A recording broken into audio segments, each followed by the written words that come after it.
My name is Dorothy Barnett, and I was born in Michigan City, Indiana. The year was 1918. The day was July 3rd. Dorothy Ethel Botus was born upstairs at her grandmother's house at what was then 1014 and a half State Street.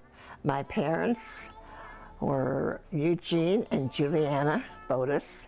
Her maiden name was Paul. They were immigrants from Hungary who met here in the States. Jean was a cobbler with a shop full of shoes, and Julia was a homemaker, a great cook who made a mean potato pancake. Dorothy's little brother Leroy Eugene was born 8 years after her. I think it was a nicer time. I really do. I mean, we were all in the same boat. We didn't have a lot of money, but nobody else did either. In 1936, Dorothy, by now a real beauty with a gaggle of guys in hot pursuit, graduated from Elston High School. In 1937, she was working at Hoosier Factories when her friend Eleanor Holmes introduced her to John Barney Barnett. I used to walk every day, and he saw me. When he met Eleanor, he said, "Eleanor, there's a gal that works at Hoosier Factories. Do you know her?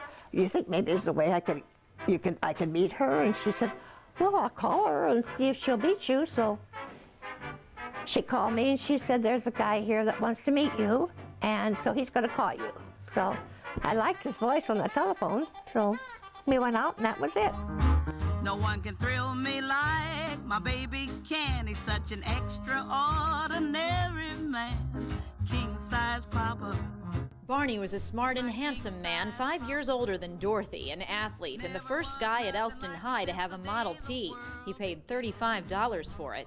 He and his fellas called themselves the Hungry Five. Barney was one of 5 children born to Selden James Barnett and Maud Ellen Freimeyer. His folks owned a restaurant just outside Michigan City. Did you fall for him right away? No. It took me a while, but he was persistent.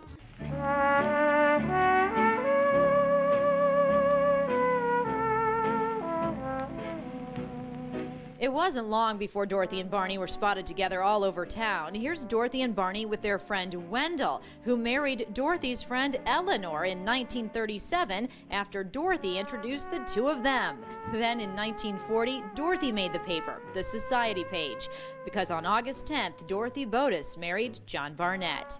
The newlyweds moved to Evansville, Indiana. Here's the handsome couple with Dorothy's family, and here they are with Rosalie and Wib, who had been the maid of honor and best man in Dorothy and Barney's wedding. Before too long, the Barnetts were starting a family. I was just very, very fortunate to have 3 lovely girls, that's for sure. Pat was born in 1943, Judy in 1945, and along came Mary in 1953. Well, I've always felt that my mother was my biggest fan, and everybody, every kid, every adult should feel that way. One of the things also that I treasure about her is her sense of humor, because she's really, really funny. I could never shock her because anything I said was just like, okay. Like when I was 13 and so fed up with school, and I said, I'm going to be a prostitute. And she says, "Oh, really?" And I said, "Yeah." And she said, "Well, why do you want to do that?" And I said, "Because you don't have to go to school and you can make a lot of money." She says, "Okay."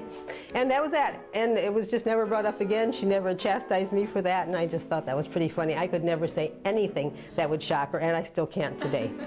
She always told me to take one day at a time, and that has stayed with me forever. And I've imparted that to my kids, too. And Dorothy's wisdom and compassion were evident in her actions. She's really very kind. And I remember one time when I was real little, and I looked out the back door, and there was this man sitting on the back porch eating a meal. One of the hobos came to the back door looking for food. And it was her famous macaroni spaghetti. And she took a big plate out to him with bread and butter, and he ate it and said it was the first meal he'd had in days, and could he have more. And she gave him another big plate of food and more bread and butter and something to drink. And I remember that my whole life, that she fed this person she didn't even know, and I thought that was really cool. The girls grew into really cool young women who married some great guys, Thomas Grable, Kent Lang, and Francis Rooney, all of whom feel blessed to call Dorothy their mother-in-law. Good food and plenty of it, good conversation, and a good heart. Dorothy has been as much a mom to me as she has been a mother-in-law. She's been kind, compassionate, generous, just a wonderful lady. I've been blessed to have a mom. She's the nicest lady I could ever ask for a mother-in-law. And soon there were more additions to Dorothy's growing family, Jeff and Jenny, then Amy and David, and Kate and Adam. And now most of those terrific grandkids have their own incredible spouses as well, all of whom appreciate Grandma's warmth and her spunk. She's always had strong opinions about a range of issues. She reads voraciously. She pays attention to the world, and always has. I think the thing that struck me most when I first became a part of the family and first met everybody, and I realized a lot of this goes back to Dorothy, is that people in this family laugh a lot. And I think that Dorothy certainly has a great sense of humor. And for me, she was different from anybody I met, again, of that generation, because she was able to laugh at real jokes, including dirty jokes. Hi, Grandma. It's Jenny. I wanted to wish you a happy birthday and tell you that the next time I see you, we need to have Moscow mules together, because I know that you'd rather have liquor than beer. Happy birthday. I love you. Don't you think my Grandma Dot is great? She's one body gal. Cheers to Grandma Dot. Happy 90th. Happy birthday, Grandma. We love you. Thanks for being you. She walked right up to me and sat down, and she said, "Honey, are you Hungarian?" And she was just sweet as can be, and we ended up chatting, and it was just kind of funny how she picked that out right away. And I've always been impressed with how just sharp she is and knowledgeable, and she's on top of everything. I just wanted to say thank you for being such a positive influence on my life. I know that you have always been one of my biggest fans, and I am one of your biggest fans as well. Thank you for always being there for me, and thank you for giving me one of the world's most wonderful mothers. I really do mean that. Happy birthday, Grandma.